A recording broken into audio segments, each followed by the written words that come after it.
Un peu plus d'un an de l'élection présidentielle en France, les municipales ne donnent peut-être pas une tendance, mais des indications sur ce qui fonctionne et sur ce qui ne fonctionne pas. À l'issue du second tour, la gauche conserve les 3 plus grandes villes. La droite remporte de nombreuses villes moyennes, tout comme le Rassemblement national qui s'implante. La France insoumise gagne aussi quelques mairies. En revanche, le jeu des alliances n'a pas toujours fonctionner. Dans les grandes villes, on notera notamment les victoires d'Emmanuel Grégoire à Paris, de Benoît Payan à Marseille, de Grégory Doucet à Lyon. Pour nous éclairer sur ces élections, on a invité ce matin Olivier Guyotto, enseignant-chercheur en stratégie et sciences politiques à l'INSEC Grandes Écoles. Merci beaucoup d'être avec nous.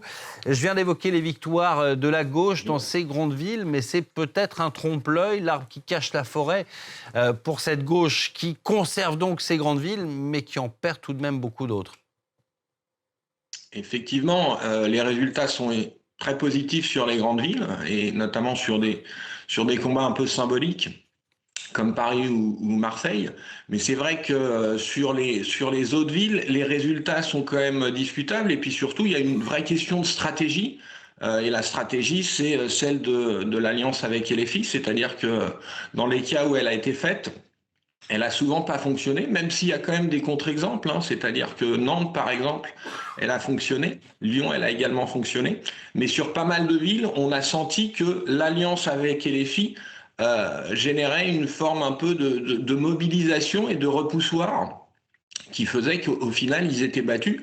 Et ça pose effectivement la question sur la suite à donner, parce que ces élections municipales, elles ouvrent évidemment sur les élections présidentielles, et sur quel type de stratégie il faudra mettre en place pour gagner. Et pour le moment, ça a donné quand même des indications sur le fait qu'il y a quand même ce qu'on appelle un peu les gauches irréconciliables, et que quelque part, on a du mal à faire ce trait d'union entre ces deux tendances. Et d'ailleurs, hier soir, sur les plateaux télé, il y a eu énormément de tensions entre les deux camps. Oui, c'est un véritable psychodrame dans une gauche qui se cherche. La droite aussi se cherche d'une autre manière entre ceux qui veulent rester dans une tendance, je dirais, plutôt historique et ceux qui sont tentés par les alliances avec l'extrême droite parce que ça semble localement fonctionner. Exactement. On est vraiment sur un effet miroir, hein. C'est-à-dire qu'à droite, c'est exactement la même situation. C'est quelle stratégie pour gagner? Et c'est la même situation aussi dans le sens où le RN comme LFI ont quand même gagné du terrain, se sont implantés, mais c'est-à-dire que sur des combats symboliques, ils ont plutôt perdu et les stratégies ont été mises à mal. Et on sent que d'un côté, dans la gauche et dans la droite de gouvernement, il y en a qui veulent aller vers le RN ou vers LFI parce qu'ils pensent que c'est comme ça qu'ils vont gagner, et il y en a qui s'y opposent au nom des valeurs. Et c'est ce combat-là qui est en train de se mettre en place. Et c'est vrai que ça va être un vrai défi pour l'année qui vient de savoir comment ça va se mettre en place, parce que on sent bien que à chaque fois qu'il y a eu ces types d'alliances, il y a eu de la mobilisation qui a fait que souvent ça n'a pas permis à ce type de stratégie de fonctionner.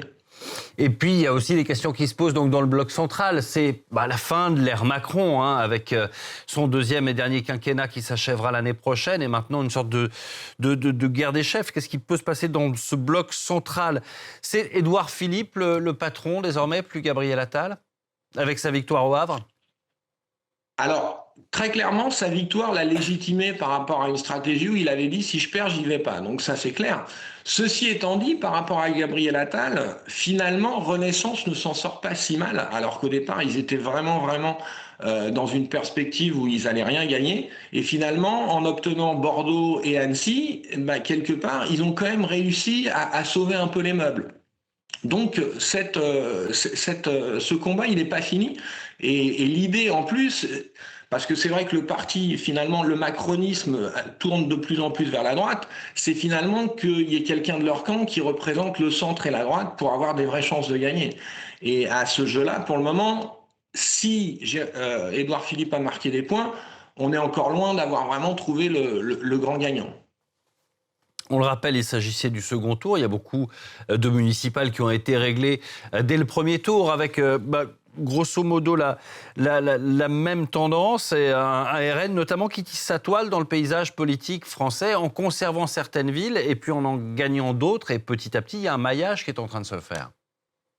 Exactement, exactement. C'était quand même un enjeu, c'est-à-dire qu'historiquement, le RN, c'était un parti qui localement était mal implanté malgré son augmentation nationale. Et de ce point de vue-là, c'est vrai que le maillage est de plus en plus fort. Alors, il y a eu des défaites qui symboliquement sont un peu dures. On pense notamment à Nîmes ou à Toulon, où ils étaient censés être favoris, ils auraient dû gagner, et où là, il y a eu une sorte de cordon sanitaire. Mais de manière générale, le RN s'implante localement, comme LFI d'ailleurs, c'est-à-dire que les deux partis les plus à l'extrême de l'échiquier politique gagnent de plus en plus de terrain, même si les partis traditionnels, incontestablement, sur les élections locales, continuent vraiment à résister et restent malgré tout les maîtres du jeu. Merci beaucoup Olivier Guyotto de nous avoir éclairé ce matin sur ces municipales. Merci à dont vous. on